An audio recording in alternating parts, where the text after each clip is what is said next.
This is exercise 2.5.13, where we're asked to find the quartiles in a set of data that is given.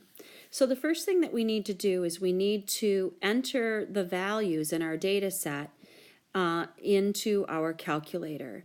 And so to do so, we go to Stat Edit, and then in L1, we'll go ahead and type all the values that are given to us in our data set. It's important that you go back and check to be sure that you've entered them correctly. Once you've done so, then you can go and compute your one variable statistics. And to get there, you go to Stat, Calculate. Option 1 is one variable statistics. Now initially when you choose that and when you hit enter, you get things like x bar, sum of the x's, sum of the x squareds, S of x, which is the standard deviation of your sample, and sigma of x, which is the estimated standard deviation of the population. We're interested in the 5-number summary. So what we have to do to see that is arrow down 5 times.